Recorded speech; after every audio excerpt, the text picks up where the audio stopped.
IPL 6 में सट्टेबाजी के आरोप में मुंबई क्राइम ब्रांच ने कुछ बुकीज, कुछ पंटर्स के साथ कुछ बड़े नामों को भी अपने गिरफ्त में किया था।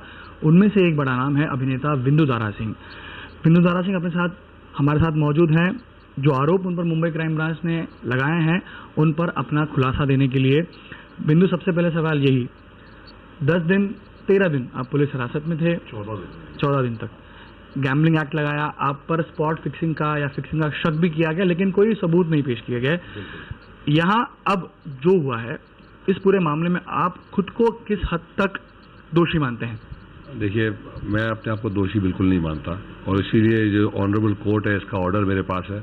इसमें उनने क्लियर लिखा है कि मेरा कुछ इस केस में यानी कोई भी चीज़ रॉन्ग मेरे से नहीं पाई गई और इसीलिए हमें बेल मिली है।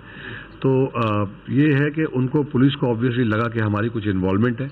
उनने हमें बुलाया उस शक पे, उनने हर चीज़ चेक की, उनको समझ में आ गया इनकी कोई इन्वॉल्वमेंट है नहीं। फिर भी हमारे ऊपर एक दो ऐसी चीज़ें लगा दी जैसे फॉर्जरी और चीटिंग, जो बिल्कुल हमारे ऊपर लगनी नहीं चाहिए थी। आई थिंक उसकी वजह से हम लोग थोड़े और दिन रहे। मैं मीडिया से बहुत खफा था क्योंकि मुझे लगता है कि मीडिया ने बहुत सारे झूठ बोले हैं इस केस के अंदर। वो कैसे आए, क्या आए, जब कोई कनेक्शन नहीं है, फिर भी समझ नहीं आ रहा था क्यों आ रहे हैं। मेरी फैमिली बहुत अपसेट थी, मेरी माँ बहुत अपसेट थी, मेरी बीवी, और वो सब पिलर ऑफ स्ट्रेंथ की तरह खड़े रहे। 14-15 दिन जो हमारे जहन्नुम जैसे निकलने थे वो निकल चुके हैं और अब मैं बाहर आ चुका हूं और मुझे पता है कि जितना डैमेज हमारे करियर को, हमारे इमेज को हुआ है वो इररिपेयरेबल है। इसके लिए मतलब ये इतने साल लगते हैं एक नाम बनाने के लिए और कोई चीज़ में गंवाने के लिए उसको लगता है। तो आई थिंक जो भी हो गया। अब हम वापस एक नई जिंदगी शुरू करेंगे। मैंने बोल दिया कि मैं जिंदगी में क्रिकेट नहीं देखूंगा, चाहे वो लीगल भी हो जाए, चाहे बैटिंग लीगल हो जाए, कुछ भी हो जाए, मैं जिंदगी में क्रिकेट ही नहीं देखूंगा। इतना मैं अपसेट हो गया इस केस से। लेकिन क्या आप मानते हैं कि आपने फिक्सिंग तो आप नहीं करे, बैटिंग आपने कही है? देखिए, अभी ये कोर्ट में केस है, आपको समझना पड़ेगा कि बैटिंग जो है इसके बारे में मैं कुछ बोलना ही नहीं चाहता। अब ये आखिरी इंटरव्यू है मेरा, मैं और किसी से इंटरव्यू प्लानर से भी बोलना चाहता हूँ कि आप समझे, जब कोर्ट में केस होता है तो हमारे लॉयर होते हैं, वो बात करेंगे कोर्ट के अंदर। मैं कोई चीज़ रॉन्ग बोल दूँ, किसी और को कोई इफेक्ट पड़ जाए, गलत बात है। कोर्ट में जैसे लॉयर बोलेंगे वैसे हम करेंगे, लेकिन इतना मैं बता दूँ कि हमने जिंदगी में कोई बुरा काम नहीं किया, कोई रॉन्ग काम नहीं किया। और मुझे लगता है कि इंडिया के अंदर 1 करोड़ से ऊपर लोग तो बैटिंग करते होंगे। तो आई थिंक बुकी जो है उनको बंद करना पड़ेगा अगर आपको बैटिंग बंद करनी है। अगर दुकान खुली होगी तो कोई भी जाके वहां से कुछ खरीदने की ट्राई कर सकता है, तो वो दुकानें ही बंद कर दो तो इट्स बेटर। लेकिन I have never done anything wrong and I didn't deserve this. सट्टा खिलाया क्योंकि वकील भी मान रहे थे। देखिए, उसको आप भूल जाइए और वो पॉइंट अभी हम नहीं रेज करते। सट्टा आपको समझना पड़ेगा, आप शेयर मार्केट भी बंद कर दीजिए क्योंकि एग्जैक्टली क्रिकेट के जैसा शेयर मार्केट होता है, कमोडिटी का मार्केट होता है। ये सब चीज़ों को आप बंद लगाएं और पूरे देश को वापस राम राज्य में लेके चलें। चलिए, हम समझ सकते हैं कि आप सबजुडिस मैटर इसलिए आप नहीं कहना चाहते, लेकिन गुरुनाथ मयप्पन वो उन्होंने अपनी बात कबूली है, उनसे आपकी दोस्ती कैसे हुई, कहाँ मिले? देखिए, गुरुनाथ मयप्पन बहुत ही अच्छे इंसान है, हमारे दोस्त हैं 2 साल से। वो बेहतरीन इंसान है और उनसे मैं दोस्ती जिंदगी भर बनाए रखूंगा। हम लोग वहाँ से जब बाहर आए तो पेपर ने, मीडिया ने लिखा है कि 7 दिन हो गए थे, एक दूसरे से बात नहीं कर रहे थे और ये वो सब बकवास बातें हैं।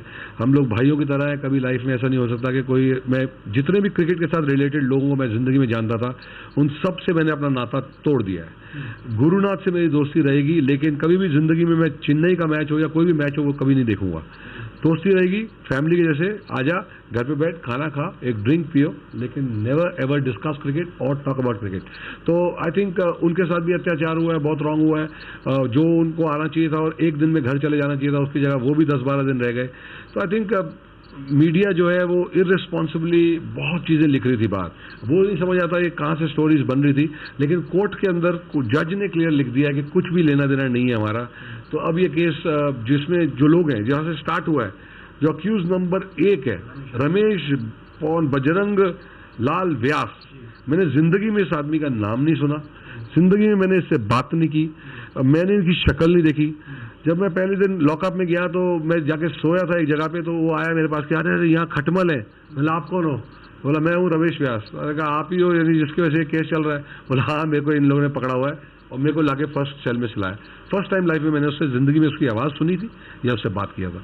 तो आप सोच लीजिए कि हमारे नंबर लगा दिए 1 से 8 आरोप ये भी लगे आप पर कि जो दो बुकीज हैं पवन जयपुर संजय जयपुर, उनको भगाने में मदद की आपने, आप होटल गए और गुरु ने आपको कहा था कि उनसे कोई संपर्क कीजिए, इस तरह की चीजें भी आई थी। लेकिन क्या आप पवन जयपुर संजय जयपुर को आप जानते हैं, क्योंकि आपने पहले कही है? उन्हें मैं बहुत अच्छी तरह जानता हूँ, वो हमारे दोस्त हैं, बहुत सालों से दोस्त हैं, और वो लोग बहुत बड़े, राजस्थान की सबसे बड़ी ज्वेलर्स की दुकान मोतीसन उनकी है, और वो लोग करोड़पति लोग हैं, कोई बुकी नहीं है, लेकिन उन्हें बुकी बनाया जा रहा है। तो अब वो बुकी, मुझे बुकी बना दिया।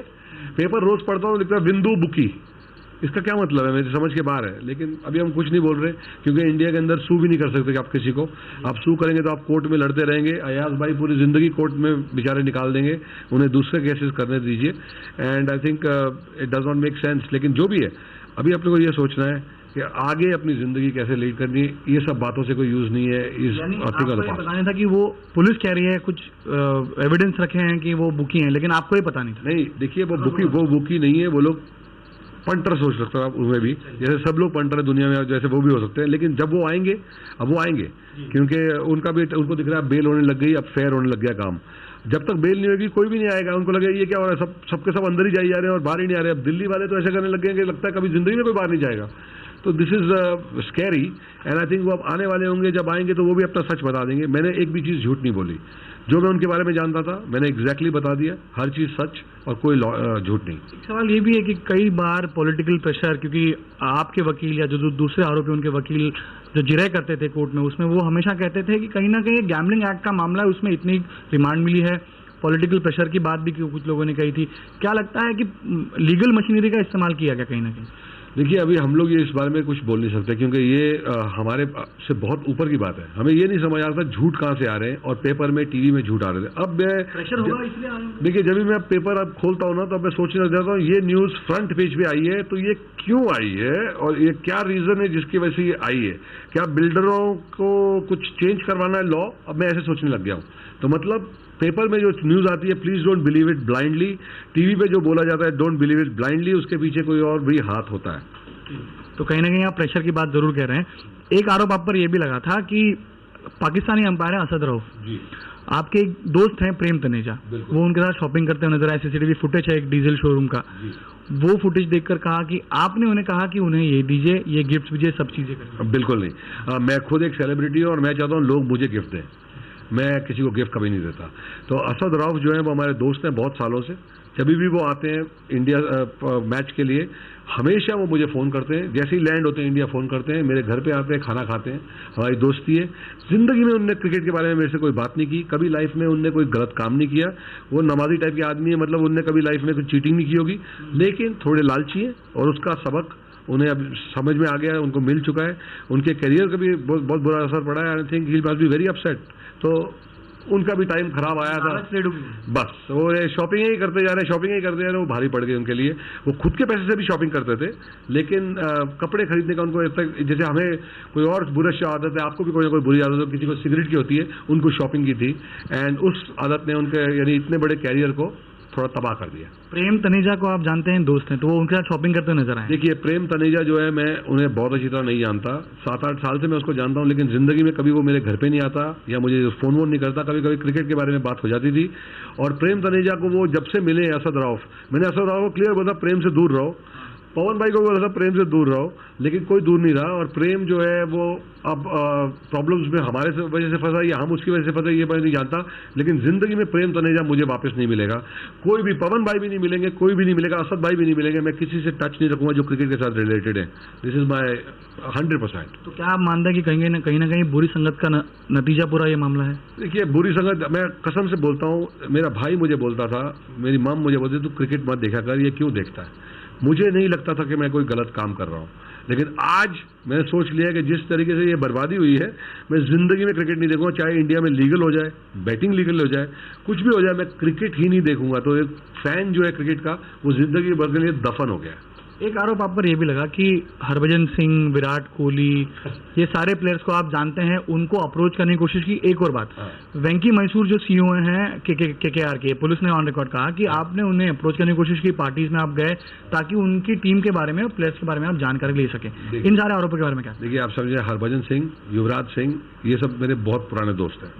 जिंदगी में हमने क्रिकेट की कोई बात नहीं की कभी लाइफ में। विराट कोहली को मैं जिंदगी में कभी मिला नहीं, मैंने उससे बात नहीं की, कभी मैं जानता तक नहीं उसको।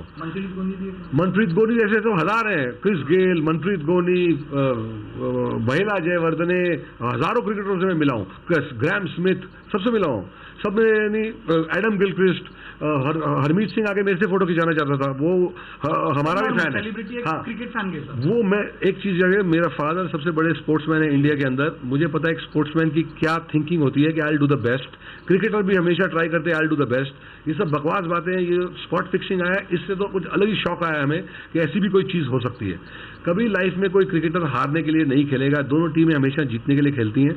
जब मैच खत्म हो जाता तो लोग 100 चीजें बोलते हैं, यार वो तो पहले अपने को पता था कि मुंबई जीत जाएगी, पहले पता था चेन्नई जीत जाएगी, सब बकवास बातें हैं।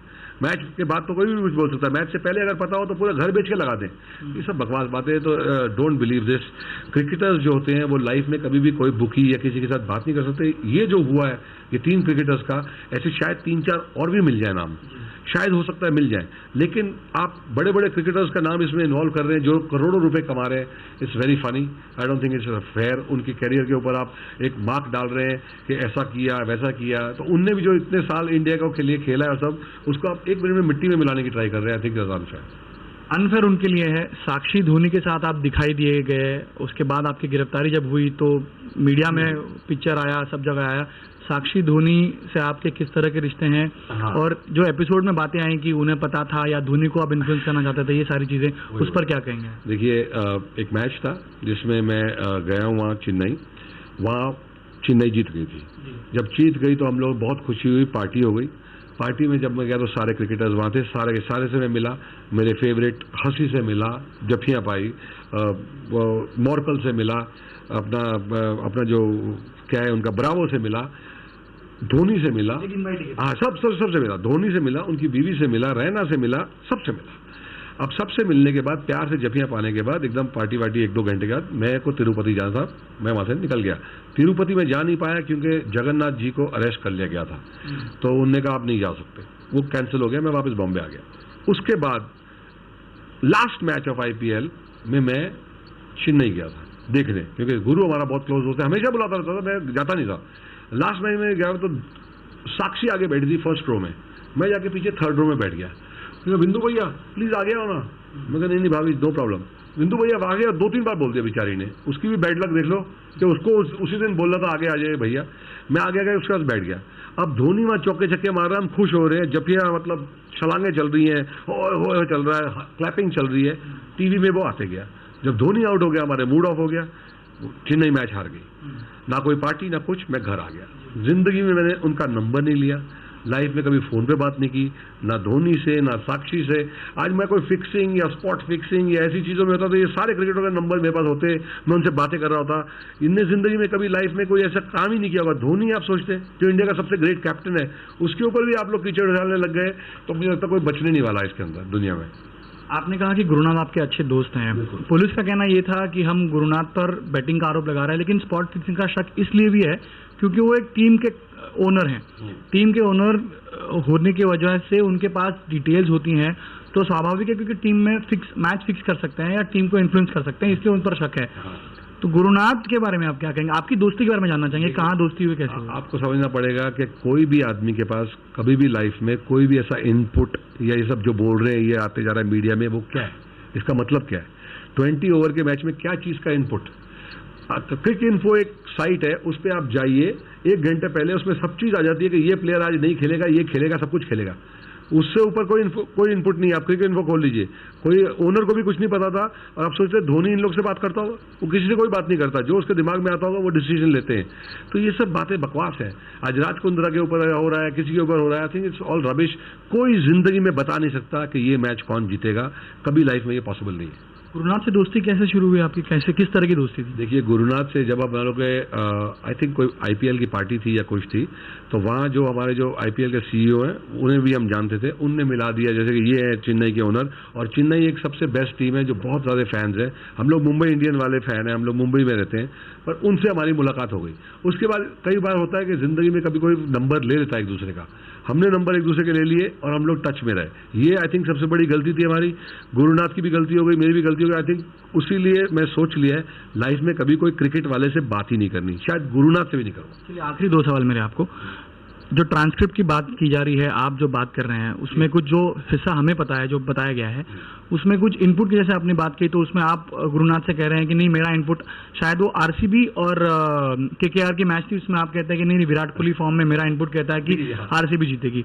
तो इस तरह की बातें आई, तो क्या पुलिस को मिसअंडरस्टैंडिंग हुई है या फिर वाकई में कुछ इनपुट जो आप कह रहे हैं? आप समझ लेंगे पुलिस को 100% जब वो कॉन्वर्सेशन सुनी होगी उनको लगा हमारा जैकपॉट लग गया, लेकिन ऐसा कुछ नहीं।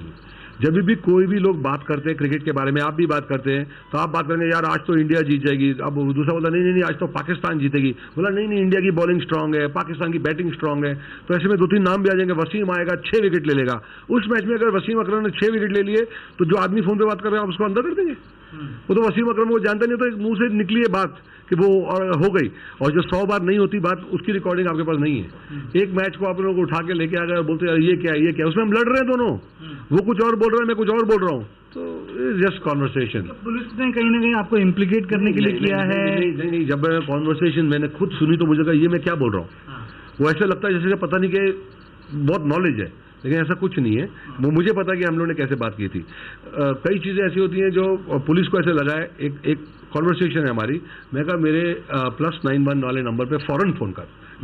उनने बोला आपका फॉरेन का नंबर कौन सा है? तो ऐसी चीजें, या फॉरेन का कोई सैटेलाइट फोन है आपके पास या कुछ, उनको रॉन्ग मतलब ऐसे साउंड करता है, लेकिन मेरा मतलब था जो होता है ना कि यार फॉरेन कर, फॉरेन, मेरा वो मतलब था। तो ऐसी चीजें पुलिस ने अपनी जस्टिफिकेशन कर रही थी, उन्हें वेरीफाई कर लिया, वो सेटिस्फाइड है, मेरे लॉयर सेटिस्फाइड है, Bindu you not done anything wrong, Satish Maneshinde ji satisfied है, अयाज खान जी सेटिस्फाइड है, I have no problem, I have not done anything wrong. लेकिन मेरे ऊपर जो कीचड़ उछाला गया है वो मैं उसको आई थिंक रेक्टिफाई कभी नहीं कर। लेकिन लीगल डैमेज की बात कुछ सोच रहे हैं आप? नहीं, यहाँ इंडिया में ये सब चीजें नहीं चलती। लीगल डैमेज आप भी समझ लीजिए, ये आपका और मेरा जो इंटरव्यू है, प्लीज लास्ट इंटरव्यू है, please I want to request all of you all, जब तक ये केस खत्म नहीं होता, don't call me, don't try to give take an interview, because I will be in more trouble. I have not done anything, already I have suffered a lot. आखिरी सवाल आपसे ये, आपने कहा क्रिकेट नहीं देखेंगे, लेकिन क्रिकेट से आपका नाता है, आपके पिताजी सबसे बड़े स्पोर्ट्समैन थे, इंडिया के स्पोर्ट्स हैं, उसको आप क्यों आप नहीं देखना चाहते हैं? और क्या अब जो हुआ है उसके बाद में एपिसोड बुलाने में आपको कितना समय लगेगा, क्या होगा? देखिए सीधी सी बात है, क्रिकेट मैंने जब अंदर वहाँ बैठा हुआ था तो मैंने सोच लिया जिंदगी में मैं क्रिकेट नहीं देखूंगा, और जब मैं कुछ सोच लेता हूँ वो मैं करता हूँ। कभी लाइफ में मैं क्रिकेट देखते हुए पाया नहीं जाऊंगा, और ये मेरी गारंटी है आप सबसे। लोग वहाँ शर्तें लगा रहे थे पुलिस स्टेशन में कि भैया 2 साल, 1 साल, 3 साल, लेकिन मैं उन सबको रॉन्ग प्रूव कर दूंगा। I will never watch the game again and I would love to watch wrestling. तो ये थे विंदु दारा सिंह, जो यहाँ कह रहे हैं कि जो आरोप उन पर लगे, जो ट्रांसक्रिप्ट था पुलिस का, वो सुनने के बाद पुलिस को सारी चीजें ऐसी लगी कि शायद कहीं ना कहीं इनके लिंक्स हैं, लेकिन उन्होंने सभी आरोपों से खारिज किया है। चाहे वो पवन जयपुर हो, संजय जयपुर हो, असद राउफ हो या क्रिकेटर्स हो, उनका कहना यह है कि बस वो एक क्रिकेट फैन थे, एक सेलिब्रिटी के तौर पर उन्हें बुलाया जाता था और उसी की वजह से पूरे मामले में फंसे हैं, और अब आगे से वो क्रिकेट नहीं देखने की भी बात कर रहे हैं।